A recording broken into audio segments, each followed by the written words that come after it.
자, 장자입니다. 장자. 일단은 요 철학 산책이라는 컨텐츠는요. 제가 예전에 한번 도덕경 가지고 강의를 했던 적이 있고 유튜브로, 그리고 그때 연구했던 걸 가지고 유튜브로 이제 뭐 설명해 드리기도 하고 그랬었었는데, 근데 그때 많은 분들이 이걸 보고 괜찮다고 해주셨었어요. 그래서 그 이후에 한번 다른 시리즈도 한번 해볼까 그렇게 생각을 하다가, 뭐 특별할 계기도 없고, 그리고 제 삶에 치여 살다가 최근에 다시 요 관련된 일을 하게 되면서, 짧은 일이긴 하지만 아무튼 관련된 일을 하게 되면서 나도 한번 이걸 해볼 필요가 있겠다, 그렇게 생각을 해서 철학 산책이라는 걸로 이제 주로 아마 선진시대 중국 철학책을 읽으면서 그 해설을 깃드리는 그런 방송을 생각을 했었습니다. 그래서 이 방송은 그런 취지의 방송이다라고 생각하시면 되고, 일단 그리고 가장 첫 번째 책으로는 장자 4편을 읽을 건데, 그 장자 4편을 읽기 전에 여러분한테 이제 몇 가지를 말씀을 드리면요. 일단 해설서 같은 거 보는 것보다요, 여러분이 직접 원전을 한번 읽어보는 게 되게 중요합니다. 그러니까 뭐 제가 원전이라 그러는 게, 근데 막 한문 원서를 보라 그런 말이 아니고요. 한문을 보라는 게 아니라 어, 번역된 문을 보시되 번역자의 해설이나 그런 것들은 최대한 배제하고 보시는 게 좋다는 생각입니다. 왜냐하면은 번역자의 해석이나 주해를 따라가다 보면 자연스럽게 이제 요 책을 그런 식으로밖에 생각을 못하게 돼요. 서양씨 안녕하세요. 간호학개론이 아니어서 미안합니다. 그렇기 때문에 최대한 여러분이 스스로 책을 해석하고, 아니 스스로 이제 책의 의미를 해석하고, 그리고 여러분이 스스로 생각하기 위해서는 여러분이 직접 번역된 글들만 보고 거기서 이제 사고를 뽑아낼 수 있어야 되겠죠. 그게 아무튼 여러분한테 권해드리는 첫 번째이고, 두 번째는 보통 동양 철학 책들은, 특히 이제 선진 시대의 책들은요, 진나라 통일 이유는 또 안 그런데, 선진 시대 책들은 그 시대의 사람들이 직접 쓴 것도 있지만 그 시대 당사자들보다 조금 더 뒤시대 사람들이, 예를 들면 뭐 후학들이나 아니면 제자들이나 친구들이 그 사람의 그 뭐죠? 양파 내려가. 그 사람의 행적이나 일화 같은 걸 모아서 그걸 가지고 책을 낼 때도 있습니다. 예를 들면 대표적인 게 바로 노노입니다. 노노. 노노는 공자가 직접 쓴 게 아닙니다. 공 선생이 직접 쓴 게 아니라 공 선생의 제자들이 그 공 선생과의 일화나 공 선생의 어록 아니면 말들이나 아니면 뭐 생각들을 정리해서 책을 만들어 놓은 게 바로 논어죠. 그렇기 때문에 논어는 일관되게 쓰인 그런 글이 아닙니다. 우리가 지금 대학 교수들이 논문 쓰듯이 그런 글이 아니라는 거예요. 그래서 그거를, 그런 특징 때문에 대부분 동양 철학 책들이 글을 파편화시켜서 사람들한테 소개해 줍니다. 예를 들면 뭐 논어 같은 경우는 학기에 뭐 1장, 2장, 3장 뭐 이런 식으로 이제 한 문장 한 문장 한 문장을 가지고 그걸 나눠 가지고 사람들한테 이게 동양 철학이다라고 소개해 주는 편이 많습니다. 근데 그렇게 보면요, 물론 그게 어떤 거는 그 사람이 쓴 거고, 예를 들면 장자 같은 거는 내 편의 경우에는 장자가 직접 쓰지 않았나 그렇게 생각이 되는 편이고요. 외편 자편 다른데, 그런데 그렇게 볼 경우에는 그 철학책 그 책 전체 내용을 파악할 수 있는 게 아니라 그 책의 각 구절들을 우리가 무슨 도덕책 읽는 것처럼 파편화 시켜서 생각할 수밖에 없게 됩니다. 그러면은 물론 예를 들어서 소유 편의 어떤 뭐 호전문 부분이 여러분한테 되게 깊은 충격과, 그리고 큰 충격과, 그리고 음, 깊은 깨달음을 줄 수도 있어요. 그런데 중요한 거는, 우리가 철학으로서 장자를 보려 그러면 예를 들어서 중요한 거는 장자 전체의 내용을 우리가 일관되게 파악하고 그걸 분석하고 그리고 그걸 논하는 거지, 장자의 단편적인 그런 문장 하나하나를 가지고 그렇게 볼 수 없다는 거예요. 그렇게 보면 안 된다는 거죠. 그게 여러분한테 되게 난 중요하다고 생각을 합니다. 파편화 시켜서 동양 철학을 보시면 안 돼요. 그러면은 말 그대로 그냥 쓸데없이 좋은 말들만, 당연한 말들만 뭉쳐 있는 그런 글귀 덩어리가 됩니다. 근데 동양 철학책을 여러분이 쭉 읽으시면서 한번 그냥 쭉 읽어보세요. 번역된 것만 쭉 한번 읽어보시는 거예요. 해설 보지 말고. 그러면 그 여러분한테 그 아마 새롭게 다가올 겁니다. 새롭게 다가오고, 그리고 이게 막 지금 학자들이 쓰는 논문만큼 그렇게 통일성 있고 일관된 글은 아니지만은, 그런 글이 대체로 아니지만은, 그래도 그러니까 글의 내용 전체를 꿰뚫고 있는 그런 주제 의식도 있고, 그리고 그게 생각보다 되게 분명하고, 그리고 그게 우리한테 주는 시사점이 훨씬 더 크다는 거를 아마 여러분이 느끼실 수 있을 겁니다. 그러니까 절대로 동양 철학책을 파편화시켜서 생각하지 마세요. 도는 도를 도라 하면 도가 아니고, 이름을 이름이라 이르면 이름이 아니다 라는 도덕경의 첫 장 구절들만 가지고 도덕경을 이런 선문답만 들어차 있는 그런 글로 생각하면 안 된다는 거예요. 예를 들어서 장자 내 편 역시 호전몽 만 가지고 와가지고 현실 세계와 현실 세계가 아닌 세상에 경계가 명확하지 않기 때문에 장자는 유화론자라고 얘기할 수 없는 것처럼, 다른 글들도 마찬가지로 그렇게 생각하시면 안 된다는 것을 여러분한테 분명하게 말씀을 드리고 싶어요. 제 이번 철학 산책 방송의 주제는 글을 최대한 파편화시키지 않고 전체적으로 한번 읽어보고, 그리고 그걸 여러분과 한번 의견을 나눠보는 거라고 생각하시면 되겠습니다. 자, 세 번째는, 이게 첫 번째 두 번째입니다. 글 읽기 전에. 자, 세 번째는 어떤 거냐면은 어 어떤 글을 읽을 때, 여러분 어떤 글을 읽을 때 그 글이 만들어진 시대적 배경을, 역사적 배경을 반드시 여러분이 한 번쯤 공부해 보실 필요가 있다는 거예요. 예를 들어서 지금 이번에 읽을 책이 장자인데, 그 장자라는 책을 읽고 그 장자가 생각하고 싶은 거, 생각하는 거, 그리고 말하고 싶은 거, 그리고 어 또 예를 들면 어떤 게 있을까요? 장자는 도대체 왜 이런 표현을 이렇게 했을까? 도저히 상식적으로 납득이 안 되는 거, 그런 것들이 있을 수 있잖아. 그러면은 그런 것들을 단순하게 21세기의 관점에서, 지금 21세기 관점에서 2000년, 2300, 400년 전 사람이니까 당연히 미개한 놈이 아니냐. 그러니까 이렇게밖에 생각을 못하지. 그러니까 공자는 미개하니까 여자하고 소인이 똑같다고 하는 거다. 여자를 보고 소인배를 하는 거다. 그런 무식한 소리 하지 말라는 겁니다. 그게 세 번째예요. 2300년 전 사람이면 2300년 전에 이 사람이 왜 이런 글을 쓸 수밖에 없었는지에 대한 역사적 배경을 여러분이 공부하셔야 돼요. 그리고 그 시대 관점에서 이걸 이해하시고, 그리고 그걸 토대로 해서 지금 시대에도 이걸 말할 수 있는지 없는지를 분석하시고, 그리고 거기서 이제 뜻을 추천해든가 아니면은 거기서 논문을 쓰시든가, 그렇게 하셔야 되는 거죠. 절대로 지금의 관점에서 이 사람들의 글을 가지고 이 사람들은 왜 지금 사람처럼 생각하지 못할까라고 생각하면 안 돼요. 그거는 되게 많이 무식한 짓입니다. 지금까지 말씀드린 그 세 가지가 뭐 장자도 마찬가지지만, 아마 다음에 제가 장자를 다 읽고 나서 다른 책을 읽을 때도 똑같이 아마 또 요 세 가지를 말씀드릴 겁니다. 첫 시간에. 그러니까 요 세 가지는 동양 철학을 공부하시거나 동양 철학뿐만 아니라 다른 분야를 공부하실 때에도 반드시 생각하시고, 그리고 그걸 최대한 한번 거기 맞춰서 한번 공부해 보시기를 저는 추천을 드립니다. 그러지 않으면은 책 내용을 이상하게 이해하게 돼요. 이상하게 곡해하게 되는 거죠.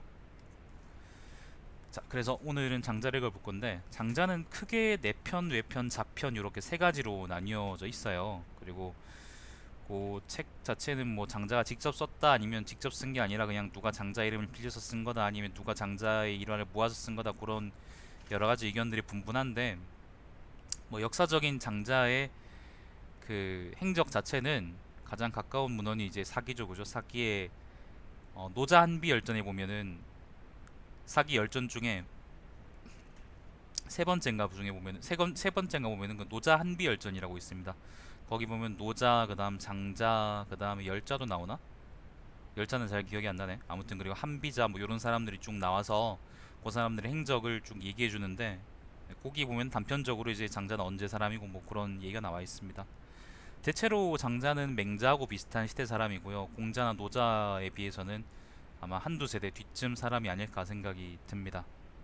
뭐 직접적으로 그 연역을 따져보면은 그렇게 우리가 뽑아낼 수 있겠지만은, 근데 뭐 여기서 그렇게 중요한 건 아니니까, 대체로 이제 전국시대 중기쯤 사람이다, 춘추전국시대 중에서 전국시대 중기쯤 사람이다 라고 여러분이 생각하시면 되겠습니다. 맹자하고 장자가 되게 이제 많이 헐뜯고 싸웠습니다, 서로. 그 시대쯤 돼서 그게 지금 장자 읽으면서 중간에 나올 텐데 그 시대점 되면 이제 아마 장자 도가하고 이제 유가 사이가 되게 많이 안 좋았구나. 그렇게 우리가 아마 추측할 수 있을 거고 사실 그 도덕경이나 아니면 논어에 나오는 서로 서로에 대한 이야기가 또 그렇게 부정적이지 않다는 걸 생각해 보면은 1세대 학자들에 비해서 2, 3세대 학자들에까지 내려왔을 때는 사실 학풍이 좀 많이 달라졌구나. 육아고 도가가 뭐 그렇게 추론해 볼 수 있겠죠. 자, 아무튼 그래서 장자는 외편, 자편, 내편 중에서 내편이 가장 장자의 본래 뜻에 가깝다라고 사람들이 많이 생각을 합니다. 저는 근데 사실 외편하고 자편 안 읽어봤기 때문에 잘 모르긴 하겠는데 내편 읽어봤을 때 확실히 좋은 책은 맞는 것 같고 제가 옛날에 공부해봤었거든요. 그리고 저는 뭐 판본이야 여러 개 있는 번역본이야 여러 개 있는데 저는 해원 출판사라는 곳에서 아주 옛날에 나온 책인 것 같아요. 제가 구할 때 공교롭게 또 이런 책을 하나 구해서 이게 몇 년도 책이냐면은 제가 지금 보고 있는 게 해원 출판사에서 나온 책인데 몇 년도인지가 안 나와 있네. 잠깐만요. 보통 이거 그 몇 판인지 뭐 아니면 뭐 여기 있구나.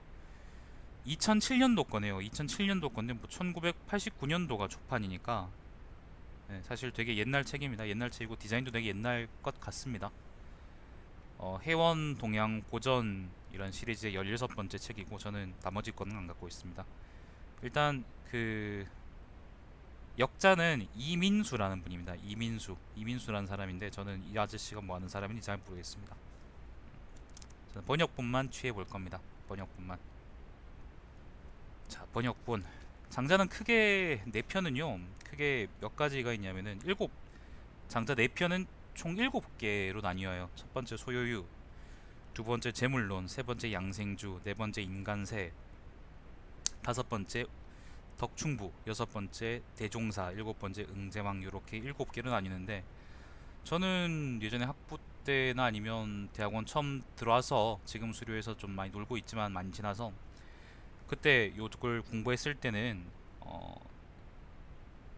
일단 요게 편들이 각각 그렇게 나눠져 있긴 하지만은 어쨌거나 나는 이게 장자가 정치하는 법에 대해서 얘기하는 책이다라고 많이 생각했었고 아마 저도 지금 읽는 과정에서도 아마 여러분한테 그런 얘기들을 많이 해드릴 것 같아요. 그 점 참고하시길 바랍니다. 자, 읽어보겠습니다. 첫 번째 편은 소요유입니다. 소요유 논다 그런 말입니다. 몇 페이지쯤 되냐고요? 이게 지금 책 자체는요 제가 보고 있는 게 한 280페이지쯤 되는데 근데 일단 A4보다 되게 작은 종이고 제 A4보다는 그리고 번역본 자체만 그러니까 예를 들면 원문 번역 자체만 본다 그러면은 여기서 한 5, 60쪽 정도 나오지 않을까요? 5, 60쪽 정도? 그렇게 많진 않아요. 그러니까 여러분 그 책 두께 같은 거 보고 막 기겁해서 못 읽거나 그러실 수 있을 텐데 근데 그러지 마시고 꼭 한번 읽어보세요. 번역본만 읽어보세요. 번역본 해설 같은 거 보지 마시고 그럼 느낌이 아마 되게 많이 색다를 거예요. 철학의 기원 그런 얘기는 나중에 하자. 지금 이거는 한번 일단 읽어보자. 읽어보고 나서 들어보고 생각해봐요. 내가 그 세광 씨한테 그 내 다리에 반점이 난 게 왜 났을까라고 물었죠. 예를 들면 옛날 사람들은 너 왜 사냐고 그렇게 물었을 수도 있는 거죠. 비슷한 거예요. 크게 다른 질문이 아닙니다. 일단 들어보고 한번 생각해봐요. 자, 소요유입니다. 소요유 첫 번째입니다. 자, 북쪽 바다에 물고기가 있어. 그 이름을 곤이라고 하는데 곤이라는 건 그냥 사람 그 물고기 이름이다. 물고기 이름. 그 크기는 몇 천리나 되는지 알 수가 없다. 이것이 변의 새가 되니 그 이름을 붕이라고 하며 붕의 등 넓이 역시 몇 천리가 되는지 알 수가 없다. 한 차례 날개를 펼쳐 날아오르면 그 날개는 하늘에 들이운 구름과도 같다. 이 새는 대해가 거칠어져. 대해라는 거는 뭐 큰 바다겠죠. 태풍이 일면 남쪽 끝에 있는 어두운 바다로 향해 옮겨가려고 하는데 이 남쪽 끝의 어두운 바다는 천지라고 일컬어지는 곳이다. 재해라는 거는 책 이름입니다. 책 이름. 재해는 이 세상의 괴이한 이야기들을 많이 싣고 있는 책인데 거기에 이렇게 말하고 있다. 붕이 남쪽 끝에 있는 바다로 날아가려고 할 때는 날개를 활짝 펴서 3천리 이르는 수면을 쳐올리며 바람을 타고 9만리 높이까지 올라간다. 이렇게 날아가기를 한 번도 쉬지 않고 6달 동안 계속한다. 자, 6달 동안 계속 휘날려 올라간답니다. 자, 그 다음 내용입니다. 아지랑이와 먼지는 여러가지 생물이 서로 내뿜는 숨결이다. 하늘은 저렇게 푸르기만 하니 저 푸른 빛은 하늘이 지니고 있는 본래의 빛일까, 또는 끝없이 먼 까닭으로 인해서 저렇게 보이는 것일까. 이 지상을 내려다보아도 역시 푸르게만 보일 것이다. 그러니까 하늘에서 여기를 내려다봐도 그렇게 보이지 않을까, 뭐 그런 얘기입니다.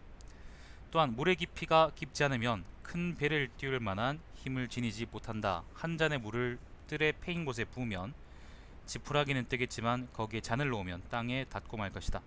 물은 얕고 배는 크기 때문이다. 그렇다면 바람의 부피가 두텁지 않고서는 붕의 큰 날개를 지탱할 수 없다. 그렇게 9만 리나 되는 높이까지 올라가야만 비로소 그 날개를 지탱할 수 있는 바람이 밑에 생겨나게 되는 것이다. 그런 뒤에야 사람을 타고 등에는 창공을 업고 아무 거리낌 없이 남쪽을 향해 날아갈 수가 있는 것이다. 자, 엄청 크다, 그죠? 엄청 크다는 느낌이 오시죠? 자, 그 다음 내용입니다. 매미와 작은 비둘기가 붕의 이런 모습을 보고 비웃었다. 우리는 재빠르게 일어나 느릅나무나 박달나무가, 동호형 안녕하세요. 박달나무가 있는 데까지 날아가려고 해도 어떤 때에는 이르지 못하고 땅에 떨어지는 수가 있다. 그런데 어찌하여 9만리 높은 하늘에 올라 남쪽 바다까지 날아간다는 것이냐. 가까운 교회로 나가는 사람은 새끼니의 요기를 하는 것만으로 돌아와도 배고픈 것을 모르지만, 백리길을 떠나는 사람은 전날 밤부터 양식을 준비해야 한다. 천리길을 떠나는 사람은 석 달 전부터 식량을 모아야 한다. 이 두 뿔레들이 또한 무엇을 알겠느냐. 말 쉽죠, 그죠? 여러분, 그 말 어렵지 않죠? 큰 일을 하려고 그러면 큰 뜻을 품어야 된다. 예를 들면 그런 맥락의 말이라고 생각하시면 됩니다. 작은 지혜는 큰 지혜에 미치지 못하고 단명한 자는 장수하는 사람에 미치지 못한다. 어떻게 그렇다는 것을 아는가? 아침에만 사는 버섯은 밤과 새벽을 알지 못하고 쓰르라미는 봄과 가을을 알지 못하니 이것은 단명하기 때문이다. 초나라의 남쪽에는 명령이라 일컬어지는 큰 나무가 있는데 500년 동안을 봄으로 삼고 또 500년 동안을 가을로 삼는다고 한다.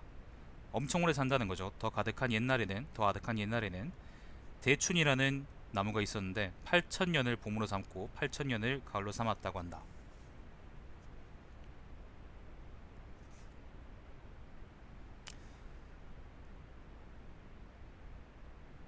자, 계속 읽어볼게요. 계속 비슷한 얘기입니다. 탕왕이, 옛날에 이제 은나라의 탕왕을 얘기하는데 여기서 나오는 탕왕이라는 건 그냥 이제 이름만 빌려온 겁니다. 상황극을 위해서. 탕왕이 극에게 물었을 때, 극이란 사람에게 물었을 때도 극은 이와 같이 대답했다. 궁발이라고 하는 곳의 북쪽에 명해라고 하는 바다가 있는데 그것이 천지이다. 거기에 물고기가 살고 있는데 그 등 넓이는 수천리 이르고 그 길이는 아무도 아는 사람이 없었다. 그 물고기를 곤이라 불렀다. 또 거기에 새가 있어서 그 이름을 붕이라고 하는데 등은 태산과 같고 날개는 하늘에 들이운 구름과도 같았다. 일어나는 선풍에 날개를 치고 선회하면서 상공에 오르기 9만리 운해 저편으로 나와. 운해라는 거는 뭐 그 구름의 바다겠죠. 그 구름 저편으로 나와 푸른 상공을 등에 업고 이윽고 남쪽을 향해 남극의 바다로 향하려고 한다. 이것을 본 종달새가 비웃으며 말했다. 저것은 대체 어디로 갈 작정이란 말이냐. 나는 힘껏 뛰어올라도 겨우 몇 길도 올라가지 못하고 땅 위로 떨어져 풀 사이를 펄떡이는 것이 고작이다. 이것만 해도 대단히 날아다니는 것인데, 엄청 힘쓰는 건데 저놈은 도대체 어디까지 갈 작정이란 말이냐. 이것이 작은 것과 큰 것의 차이다 라고 했습니다. 자, 여기까지가 소유유의 5번째 내용까지고요. 일단 여기까지 잠깐 읽고 나서 앞에 내용을 한번 되돌아보죠. 곤이라는 물고기가 있어요. 뭐 호수 어딘가에 뭔가 있어. 아무튼 어떤 호수에 곤이라는 물고기가 있어요. 그럼 근데 그 곤이 엄청 커요. 사람들이 얘기하는데 진짜인지 잘 모르겠어. 근데 곤이 갑자기 새로 변한대요. 물고기가 새로 변해서 저기 멀리 바다로 날아갔는데 그게 9만리까지 오른대요. 9만리 하늘까지 오른대요. 물론 그걸 실제로 막 계산해 보면은 아마 지구 바깥이겠죠, 그죠? 9만리까지 오른대요. 올라서 간대. 근데 이야기에 나오는 또 다른 얘들이 뭐가 있냐면은 곤하고 붕은 엄청 큰 거잖아요. 근데 아까 나왔던 매미, 그 다음에 작은 비둘기, 그 다음 종달새 요런 것들 있죠. 요런 것들은 기껏 해봤자 나무까지 사이를 왔다 갔다 하는 게 전부고 그것만 해도 힘이 붙여가지고 펄떡펄떡 숨을 쉬는데 걔들은 그래서 붕을 이해를 못하는 거예요. 자기들은 그냥 나무 위까지만 올라가도 나무 위까지 그냥 올라가기만 해도 만족할 만큼 보고 사실은 그 위에 올라가도 엄청 넓은 세상인 거잖아요. 여러분 여러분 키가 1.7m 내외쯤 될 텐데 1.7m 내외쯤 될 텐데 여러분이 한 예를 들면 3m짜리 나무 위에 올라가서 아니면 5m짜리 나무 위에 올라가서 세상을 보면 엄청 넓게 보인다라고 생각할 거잖아, 그죠? 근데 그렇기 때문에 걔들은 그런 사람들은 저기 높은 위까지 올라가는 붕이나 곤을 이해하지 못한다는 거예요.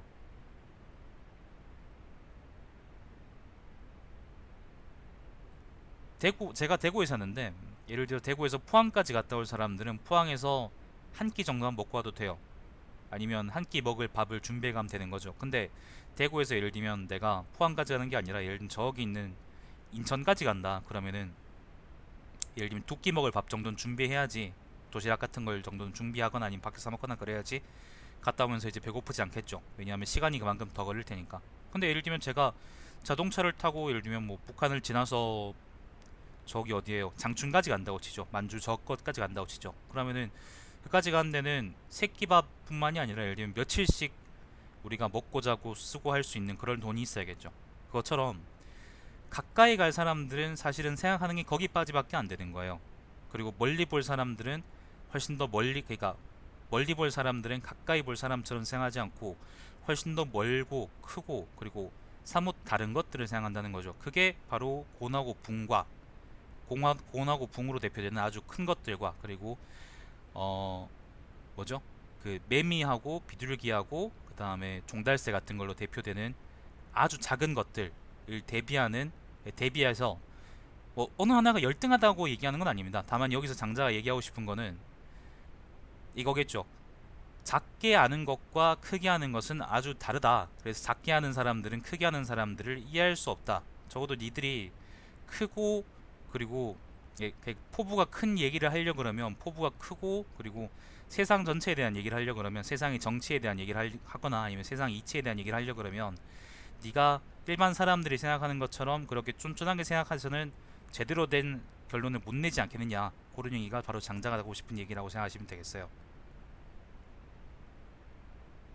아까 처음에 말씀드린 것처럼 철학책을 읽을 때 제가 왜 이제 한 구절 구절에 얽매이지 말고 전체를 좀 보라고 그러시냐면 보라고 말씀드렸냐면은 이런 거기 때문에 예를 들면 고노고 붕이 있는데 고노고 붕이 이제 9만리까지 올라간대. 하늘 위에 9만리 올라가지. 상식적으로 사실 등이 4천리 정도 수천리나 되는 그런 새는 없잖아요. 그리고 상식적으로 막 그 500년 사는 나무 아니면 수천 년 사는 나무 18,000년 사는 나무 이런 건 없잖아. 그런 거 없잖아요. 그런데 장자가 그런 얘기를 하는 거는 그 시대 사람들이라고 설마 이제 그런 게 살았다고 생각하지 않을 거 아니야. 그때 나라도 다 만들어지고 백성들도 통치하고 전국 시대의 각 일곱 나라가 각각 한 나라씩 이제 적어도 100만 정도의 장병들을 동원할 수 있었다라고 우리가 얘기를 하는데 그거는 이제 사람들을 아주 이제 제대로 지배하고 있다는 거거든요. 그 정도 세상에 사는 사람이 설마 이제 18,000년, 16,000년 아니면 뭐 수만 리까지 올라가는 그런 커다란 새를 믿었겠냐는 거예요. 그런 얘기로 만약에 우리가 장자를 읽으면서 빠져들게 되면 곁다리로 빠져들게 되면은 장자가 장자가 이 책을 통해서 얘기하고 싶은 요 글이나 요 일을 통해서 얘기하고 싶은 것과는 아주 다르고 아주 이상한 결론에 빠지게 되는 거죠. 그렇기 때문에 저는 여러분한테 이런 작은 것들 말고 큰 것들을 위주로 크게 보시라고 말씀을 드리고 싶은 거예요. 자, 아무튼 여기까지 얘기는 그렇습니다. 계속 읽어볼게요. 자, 그러므로 그 지식은 관직 한 자리를 맡을 만하고 그 행위는 한 고을에 알맞으며 그 덕은 불과 한 사람의 군주에게 신임을 얻을 만하고 그 능력은 한 나라에 나타날 정도의 인물이 자기 스스로를 보는 눈은 이 메추라기와도 같은 것이다. 아주 작은 것이다. 그런 말입니다. 그러나 송영자는 사람 이름입니다. 누군지 모릅니다. 송영자는 이런 사람을 대할 때마다 잠옷 비웃었다. 그 자신은 세상이 칭찬을 한다 해도 더 애쓰는 일도 없었고 세상이 모두 헐뜯는다 해도 더 기죽는 일도 없었다. 그는 자기 안에 있는 자신과 밖의 일의 분별을 뚜렷이 하고 있었으며 영예와 오욕의 경계를 구분하고 있었다. 그뿐이었다. 그는 세상 일을 조차 급급해하지 않았다. 그러나 아직 정립되지 못한 점이 있었던 것이다. 송영자는 아까 얘기한 마을 이장님 정도보다는 훨씬 더 훌륭한 사람인데도 하지만 그 자신조차도 아직 얽매이는 곳이 있다. 그런 말입니다. 열자는 바람을 타고 다니는데, 열자라는 거는 그 도가 사상가 중에 한 명이라고 생각이 되는데 근데 누군지 잘 모릅니다. 책은 있긴 있습니다. 열자는 바람을 타고 다니는데 두둥실 날렵하였다. 그는 떠돌아다니기를 보름이 지나면 다시 돌아온다. 그는 자기 일신의 행복을 가져다주는 것에 대해서는, 바람에 대해서는 연연해 하지 않는다. 그 열자도 발로 걸어다니는 불편은 면했다 해도 아직 의지하고 있는 바가 있는 것이다. 그건 바람이죠. 만일 천지의 정도에 바른 도에 몸을 싣고 육기의 변화를 타고 앉아, 육기 이런 거는 그냥 세상의 변화 그렇게 생각하시면 돼요. 근데 이런 의미를 아는 건 그렇게 중요하지 않아요. 그냥 쭉쭉 넘어가세요. 모르면. 육기의 변화를 타고 앉아 무한의 세계에 논이는 자가 되면 이제 무엇에 의지할 수 있을까? 그러기 때문에 지인에게는 사심이 없고 신인에게는 공적이 없으며 성인에게는 명예가 없다고 하는 것이다. 지인, 신인, 성인 요 사람들은 다 이제 깨달은 사람 그렇게 생각할 수 있겠죠, 그죠? 요 사람들은 의지할 바 없이 논이는 사람들이다 라는 겁니다. 한계 없이 생각할 수 있다. 한계 없이 생각할 수 있다. 그러니까 예를 들면 그 아까 장자가 처음에 곤하고 북 얘기를 했을 때 어떻게 붕 같은 새가 있느냐, 어떻게 곤 같은 물고기가 있느냐라고 꼬투리 잡는 것보다는 멀리 생각할 수 있는 사람, 멀리 생각할 줄 아는 사람이 되어야 된다. 그런 말이라고 생각하시면 되겠습니다. 네, 안녕하세요. 자, 그 다음 내용입니다. 요임금이 천하를 허유에게 물려주려고 이렇게 말했다. 요임금은 여러분 아시는 그 유명한 사람이죠. 허유도 여러분 아시는 유명한 사람이고요. 안녕하세요. 해와 달이 나와 있는데에도 횃불을 계속 피우는 것은 밝게 하기 위해서 헛수고라는 것이 아니겠습니까? 알맞게 비가 내리고 있는데도 논밭에 물을 대고는 것은 헛수고가 아니겠습니까? 선생과 같은 인물이 천하의 자리에 오른다면 천하는 잘 다스려질 것인데 내가 여전히 천하를 맡고 있습니다. 나 자신이 생각해보아도 스스로 결함이 있다고 여깁니다. 아무쪼록 천하를 맡아주시기 바랍니다. 요가 허유한테 한 말은 네가 나보다 왕노릇 잘할 건데 내가 왕노릇 하니까 난 불편하다. 너한테 왕을 주고 싶다. 그런 말입니다. 허유가 대답했다. 그대가 천하를 다스림으로 해서 천하는 이미 잘 다스려지고 있습니다. 그런데도 내가 그대를 대신한다는 것은 나로서는 명예를 위해 하는 일이 될 것입니다. 명예라는 것은 실체에 대한 종속물에 불과합니다. 그대는 나에게 종속물이 되란 말입니까? 뱁새는 깊은 곳에서 둥지를 틀고 있지만 그 새가 깃대는 곳이란 나뭇가지 하나로 족하고 두더지가 큰 강의 물을 마신다고 해도 그 배를 채우는 것에 불과합니다. 돌아가 주십시오. 나에게 천하는 아무 소용도 없는 것입니다. 아무리 숙수가 주방일을 돌보지 않는다고 해도, 숙수라는 것은 요리사입니다. 요리사. 신주가 술통에나 제기를 넘나들면서 그를 대신할 수는 없는 것입니다. 요는 허유가 자기보다 왕노릇을 잘할 사람이라고 얘기하지만은 허유는 자기 삶에 만족하고 있고 그리고 자기 분수를 알기 때문에 요가 하는 말이 타당하지 않다고 얘기하는 거죠. 어떻게 하면 철학 쪽 사고를 잘하냐고요? 공부나 하세요. 공부나. 자, 8번입니다. 다음 내용입니다. 견호가 연숙에게 물었다. 견호, 연숙은 다 사람 이름입니다. 나는 저벼로부터 이야기를 들으니 그 이야기가 너무 엄청나서 신빙성이 없어 앞으로 나아가기만 하고 돌아올 줄을 몰랐습니다. 저벼도 사람 이름인데 저벼는 뒤에도 계속 나오는 사람입니다. 그 미친 저벼라 그래가지고 그 나와가지고 가끔 이제 이상한 얘기하고 하는 사람이라고 생각하시면 되겠어요. 아무튼 앞으로 나아가기만 하고 돌아올 줄 모른다는 거는 아무튼 말이 이상하다 그렇게 생각하시면 돼요. 굳이 이런 말들이 연연하실 필요 없습니다. 자, 그의 말은 마치 은하수가 끝없이 계속되는 것 같이 두려웠고 너무나 크게 동떨어져서 상식에 벗어나는 것이었습니다. 연숙이 물었다. 그 이야기란 어떤 것이었습니까? 견호가 대답했다. 막고야 산에, 예를 들면 백두산 같은 그런 산에 신인이 살고 있는데 그 살결은 얼음이나 눈처럼 희고 천유와 같으며 우국을 먹지 않고 바람과 이슬을 마시며 구름을 타고 비룡을 몰면서 이 세상 밖에서 논다는 것입니다. 그의 정신이 집중되면 만물이 상하거나 병드는 일이 없고 곡식들도 잘 익는다는 것입니다. 그러니 나는 하도 허황된 말이나 믿을 수가 없습니다. 자, 연숙이 말했다. 그렇겠습니다. 소경은 문이나 색채의 아름다움을 알 수가 없고 귀머거리는 소경은 그건가? 그 눈먼 사람인가? 귀머거리는 종소리나 북소리를 들을 수가 없습니다. 어찌 그것이 육체에만 소경과 귀머거리가 있겠습니까? 지혜에도 또한 소경이나 귀머거리가 있는 것입니다. 그것은 바로 그대 같은 사람을 두고 하는 말입니다. 그러니까 연숙은 그 견호가 하는 말이 오히려 이제 견호의 식견에 문제가 있다고 얘기하는 거예요. 그 신인의 덕은 만물과 어우러져 하나가 되는 것이고 사람들은 그가 세상을 잘 다스려 주기를 바라지만 그가 어찌 천하를 위해 속으로의 일을 하겠습니까? 그 신인은 어떤 사물에 의해서도 피해를 입는 일이 없고 그 홍수가 하늘까지 닿게 된다고 해도 물에 빠진 일이 없는데 큰 가뭄으로 새와 돌이 녹아 흐르고 대지와 산이 탄다고 해도 뜨거움을 느끼지 않습니다. 그는 몸의 티끌이나 때또는 곡식의 쭉정이와 겨 같은 것으로도 요임금이나 순임금을 만들어낼 수 있을 것인데 어찌 천하 따위를 위해서 일을 하려 들겠습니까?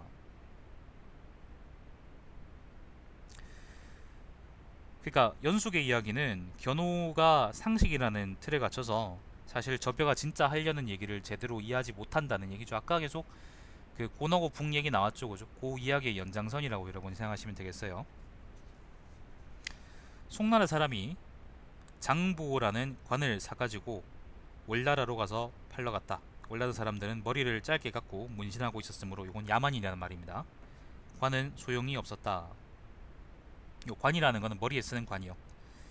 자, 요임금은 천하의 백성들을 다스리고 세상의 정치를 안정시키고는 막고야 산에 살고 있는 4명의 산신을 만나러 갔다. 그러나 도읍의 교회에 있는 분수가에서 돌아와서는 분수라는 것은 강 이름입니다.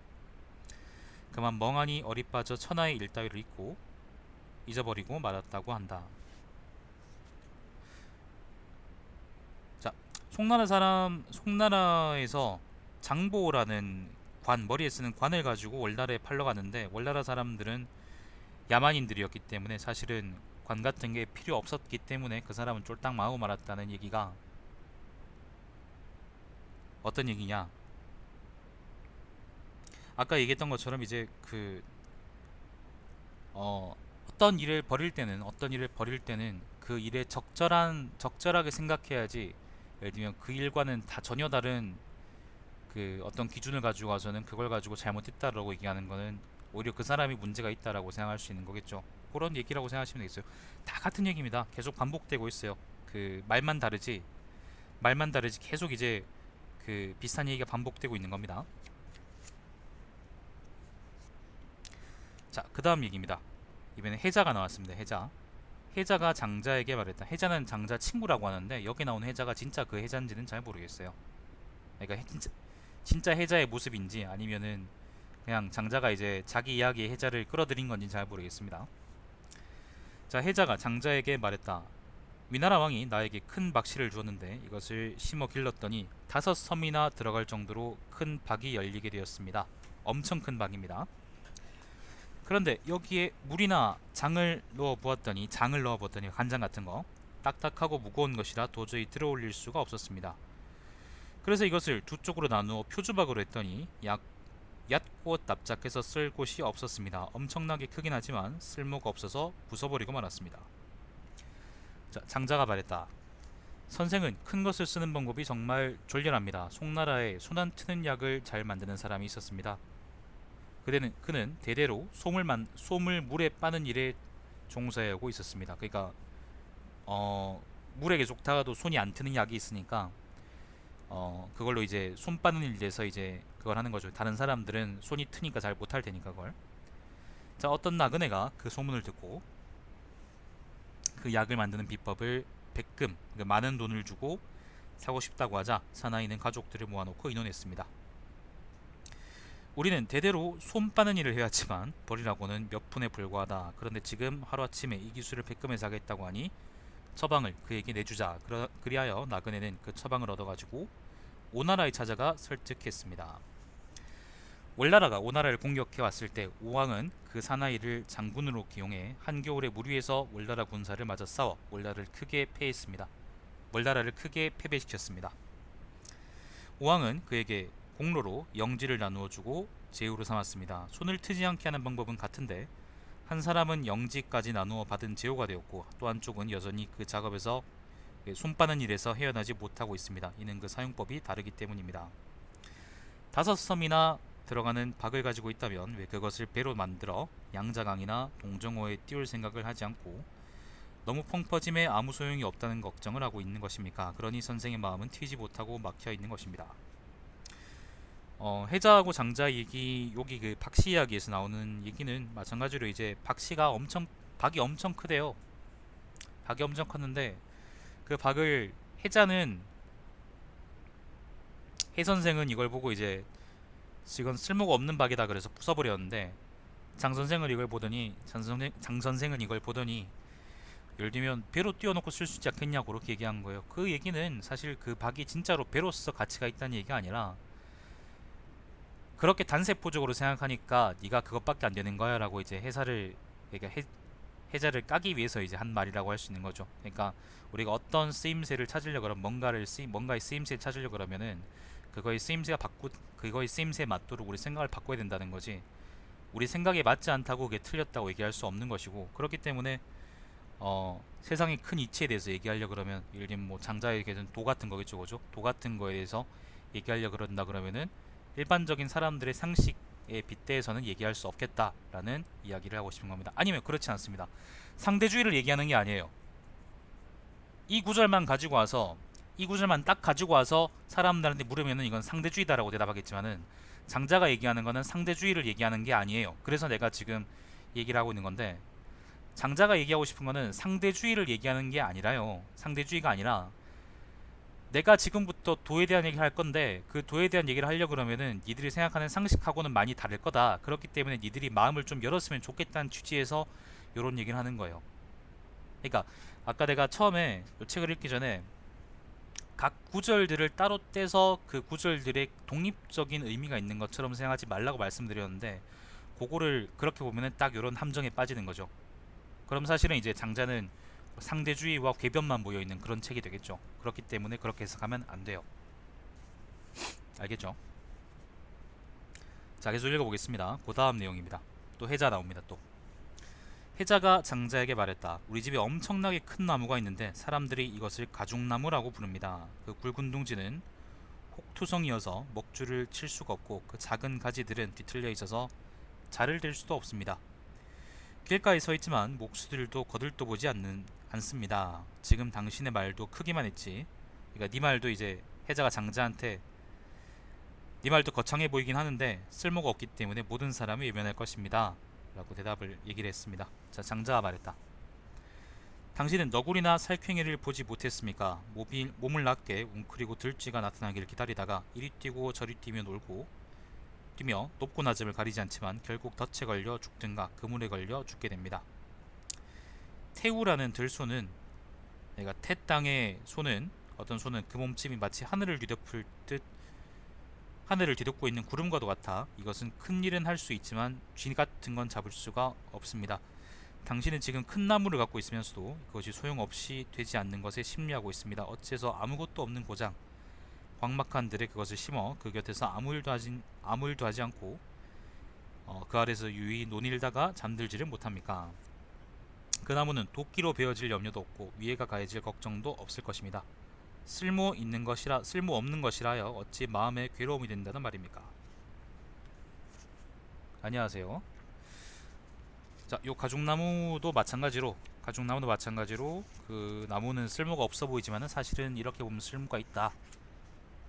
근데 아까 얘기했던 것처럼 이제 요 판다가 얘기했던 것처럼 요거는 이제 상대주의적인 걸 존중해야 된다라고 얘기하면 안 되는 거예요.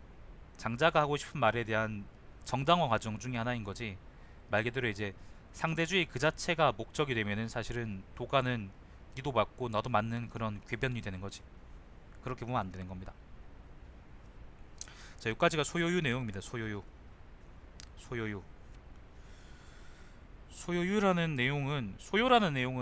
소요라는 말은 논다는 거거든요. 이게 궤변이 아니라니까. 그걸 해석하는 사람들이 그걸 궤변으로 보는 거야. 궤변이 아니라는 걸 얘기하려고 지금 양송을 하고 있는데 네가 궤변이라고 하면 어떡해요. 소요라는 말은 논다는 건데 그 마지막에 이제 그 나무는 도끼로 베어질 염려도 없고 위해가 가해질 걱정도 없을 것입니다. 쓸모없는 것이라 하여 어찌 마음에 괴로움이 된단 말입니까? 요 문장 앞에, 미안합니다. 요 문장 앞에 광막한 들에 그것을 심어 그 곁에서 아무 하는 일 없이 왔다 갔다 하거나 그 아래에서 유이 논일다가 잠들지를 못합니까? 라고 하는 말에 그 부분에 한자가요 어떤 거냐면은 하 불수 지어부 하유지향 광막지하, 그러니까 넓은 땅에다가 심어놓고 방황 호 무위 기측하며 소요 호 침무하기야 하는가, 그 아래에서 논일지 못하느냐, 요 부분이거든요. 여기서 아마 소요가 나왔기 때문에 요 제목을, 요 편 제목을 소요유라고 한 것 같은데, 뭐 하여튼 그거는 뭐 중요하지 않고 한번 보여서 말씀을 드린 거고. 그래서 요 첫 편, 장자의 첫 편인 소요유는 본격적인 논의를 들어가기 전에 정리해드리자 그러면은 일종의 워밍업이라고 생각하시면 돼요. 그러니까 그 왜 여러분 그 큰 차 같은 거 타면 본격적으로 이제 주행하기 전에 왜 예열한다 그러잖아요. 시동을 걸어놓고 나서 조금 엔진을 데우는 거지. 그것처럼 소유에서도 앞으로 내가 예를 들면 장자 4편이라는 게 책이 장자가 일관되게 자기 주장을 써놓은 그런 책이라고 우리가 가정을 한다 그러면 이게 서문쯤 되는 거죠. 그럼 거기서 뭘 하겠어요? 내가 이러이러한 말을 할 건데 너는 앞으로 그 말이 이상하다고 생각하지 말고 한번 잘 들어봐라. 근데 그러려고 그러면은 네가 일반적으로 생각하는 거하고는 다르게 생각해봐야 될 거다 라는 언지를 계속 소유해서 주는 거죠. 계속 일관되게 그런 말이 나옵니다. 일관되게 고나고 북 얘기도 그렇고, 그 다음 메추리하고, 그 다음에 비둘기하고 매미 얘기도 나오고, 그 다음에 그 잔 얘기도 나오고, 술잔 얘기도 나오고, 그 다음에 또 뭐만 나옵니까? 가죽나무 얘기도 나오고, 방 얘기도 나오고, 그 다음에 견호하고, 그 다음 접여 얘기도 나오고, 그 다음 요임금하고 막고야산의 산신 얘기도 나오고 그러잖아요. 그 모든 얘기들이 단 하나의 주제를 가리키는데, 그 단 하나의 주제가 이상한 말 할 건데 긴장 타고 있어라, 그런 말이에요. 내가 이상한 말 한다고 해서 이게 진짜 이상한 말이 아니다. 네가 이상한 말이라고 생각하지 않도록 한번 잘 생각해봐라. 그 말이 맞을 수도 있다. 내 말이 맞는 거다. 그렇게 주장하는 겁니다. 그렇지, 그 말이 그거예요. 그러니까 이거는 상대주의가 아니라는 거야. 장자나 도가를 그러니까 장자나 도덕경을 갖고 와가지고 허무주의적이라 생각하면 안 돼요. 보통 사람들이 그렇게 생각하는데, 예를 들면 꿈 같은 것이다 그렇게 해석을 해서 그렇게 하는데, 그렇게 하면 안 돼요. 그렇게 하면은 내용을 완전히 그냥 잘못 이해하는 거야. 나도 학부 때 그냥 대충 읽고 그렇게 생각했었지만은 사실은 그렇지 않다는 거거든요. 아무튼 그렇습니다. 뭐 관련한 자세한 얘기는 좀 더 읽으면서 나올 것이고, 소요유는 이렇습니다. 지금 혹시 보고 계신 분이 그럼 어떤 분이 계신가? 한다 보고 있고, 동철씨 아마 보고 있을 거고, 보고 있는 분 중에 혹시 질문하실 거 있으면 질문해 주세요. 일단 한 편이 끝났는데 푸대를 보고 있어요. 질문할 거 있으면 해주세요.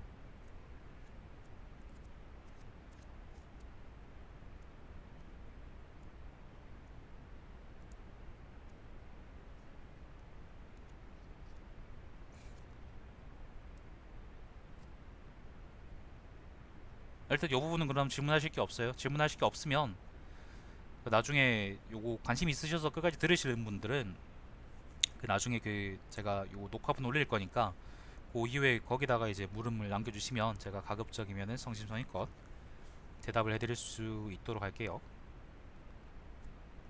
자, 그 다음 일단 여기서 영상을 끊읍시다. 자, 여기까지가 첫 번째 편인 소요유였습니다. 장장 그런 거 없어요.